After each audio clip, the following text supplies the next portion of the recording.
He want me to go hard, so I'm finna go hard. They want me to go far. Yo, what's good, guys? Welcome back to the channel. I'm your boy Mike B, back with another video to talk some Chicago Bears. Preseason, we are on game 2. We took a loss to the Indianapolis Colts, 24-17. A huge chunk of the starters did not play. Guys like Justinfields, DJ Moore, Khalil Herbert, Darnell Mooney, Chase Claypool, Ngakwe, TJ Edwards, Tremaine Edmonds, Bresker, A.D. Jackson, just to name a few. A lot of guys really set out this game, which, I'm cool with it. We know what the starter's going to bring, even though we would like to see, players gel, but this team really going to go as far as our depth piece can go, because just in case guys go down, or, we don't really have a lot of depth that we can really be like, okay, if such and such go down, I'll feel comfortable. I feel like we have depth at the running back position. The wide receiver, it's depth there, but I'm not really a fan. If just say 2 of the 3 top receivers go down, I think we gotta worry. I feel like depth is at the tight end position is okay. O-line's a little bit shaky. D-line's a little bit shaky. I like the depth at the linebacker position. I think we got some solid depth in the secondary as well. So, to me, this game was just seeing what guys are going to stay on this roster and that we can really trust. If somebody of a higher stature go down, we need somebody to fill in. So, overall, let's talk about this game. It was a pretty fun game. A lot of guys really showed some fast flashes. A lot of guys really did not. For example, starting off, PJ Walker, the man of the hour, having a rough preseason, another tough game from him. He had 2 drives. Came out with the first drive, 4 and out. Second drive, he was cooking up until he took those 2 sacks. He had a nice jet sweep to Webster for 11 yards, a nice pass to Foreman for 6 yards, and then he took the sacks, and that pretty much killed the drive. He went 1 for 4 with 6 yards. Dante Foreman, who started things off with him, 3 carries, 12 yards, did not really look as good as Roschon Johnson had been looking these last 2 games. So I'm gonna talk about those, and before I talk about the defense and all that stuff, I'm gonna continue with the offense. So Tyson Badgett came out with Roschon Johnson, and those 2 really took things to the next level for this Bears team. And it's crazy because the same offensive line that was in for PJ Walker was in for Badgett, and Badgett looked way better on that draft than PJ Walker. He took the Bears 17 plays for 92 yards for a touchdown. He had a 9-yard pass to Pettis, a 13-yard pass to Webster, 11-yard pass to Johnson, and then he took it in for a 2-yard touchdown himself. Went 7 for 8, 81 yards on that drive.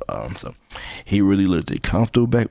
He really looked comfortable back there, and he really looking like he could possibly be quarterback too, just as Roschon Johnson looked like he can be running back too. He had another solid game running the football, 7 carries, 32 yards on that first drive with Badgett. He had 2 beautiful runs, a 14-yard run and a 10-yard run.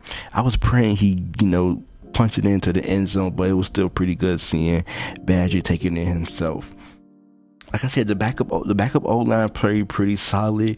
Jakari Carter, Leatherwood, Kramer, who been playing really well, and he could be the starting center if Patrick or Cody Whitehair is not back. I trust Kramer. He's shown a lot these last 2 games, coming back for the injury that kept him out all of last season. I'm happy for him, and hopefully he get a spot on his team because he's been working his ass off.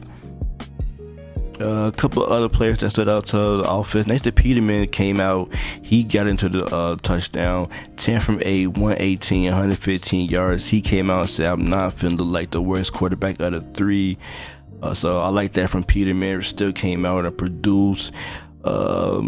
Fountain, If it wasn't for Badger, Fountain probably would have been my most valuable player on the offensive end. He had a beautiful touchdown for 35 yards from Nathan Peterman. He had 5 catches, 86 yards, and a touchdown, 6 targets.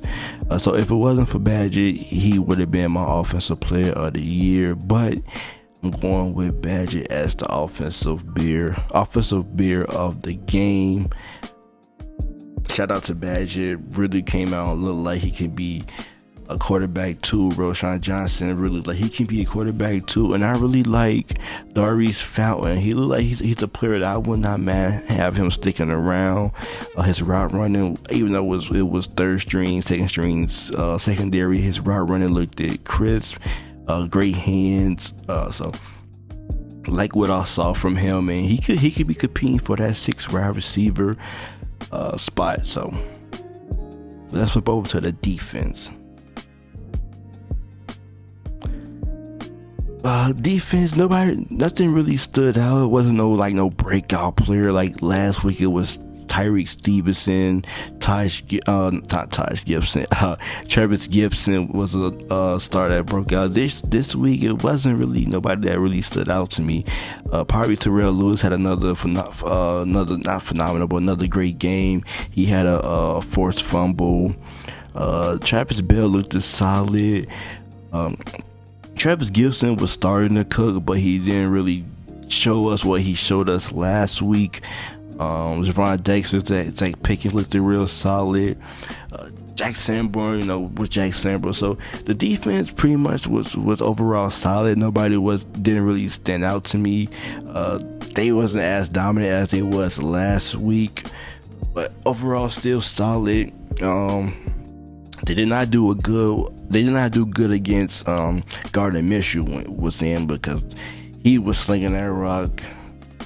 But once he went out, I think that's when the defense started to pick things up. So overall, another solid play for the defense. I was kind of expecting more for them to build off what they had last week, but hopefully we can see some flashes in the last game this week. I feel like the offense probably was the talk of the town for this game, because we had Badger play well, Roschon Johnson played well, Nathan Peterman played well, Darius Fountain played well. So a lot of guys on the offense played solid, especially the O-line. So got to give it up to the offense. I feel like they really was the talk of this game. So yeah, that's my recap of the Bears football game. Let me know what you guys' thoughts and opinion down in the comment section, or hit me up on Twitter. Like always, Chicago, bear down and be safe.